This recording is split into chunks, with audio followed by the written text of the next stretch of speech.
आला हज़रत का फतवा है कि जुमे की दूसरी अजान जो है ना वो खतीब के सामने खड़े होकर नहीं देनी चाहिए, बाहर दरवाजे पे देनी चाहिए। आला हज़रत रहमतुल्लाह अलैह ना जबलपुर चले गए, सफर था वहां, आपके दो खुलफा थे, बाप बेटा मौलाना अब्दुल सलाम भी खलीफा थे, मुफ्ती बुरहानुल्लाह उनके बेटे वो भी खलीफा थे।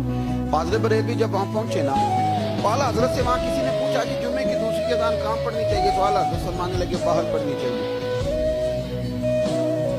आपने वो फतवा दे दिया, वहां जनाब लड़ाई शुरू हो गई। वहां लोगों ने कह दिया जनाब हमारे यहाँ 40 साल से हो रही है, किसी ने कहा 35 साल से। आला हज़रत फरमाने लगे दीन तजर्बे से नहीं आता, दीन इल्म से आता है।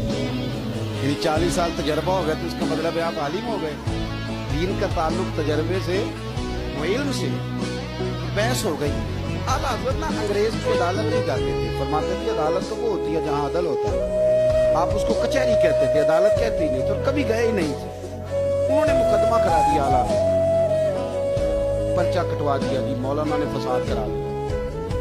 अब वो जज मुसलमान था, उसने रीड कर लिया। वो जो नायब का असद नहीं, वो अदली जिसको कहते हैं आवाजें देता है, फलां बिन फलां हाजिर हो, वो आला हज़रत का मुरीद था।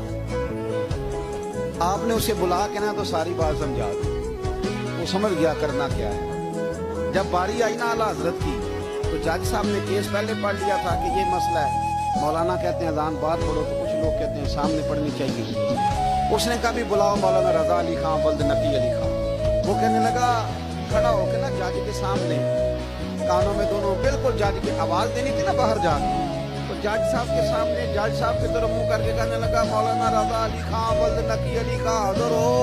तो जज कहने लगा बेवकूफ बाहर जाके कहने लगे यही तो मेरे पीर कहते हैं, यही तो वो फरमाते हैं कि खतीब तो आया बैठा जुमा पढ़ाने, वो तो आया हुआ है, बाहर जाके कहे जो नहीं आए उन्हें भी पता चल जाए कि जुमा पढ़ना है, यही तो वो कहते हैं।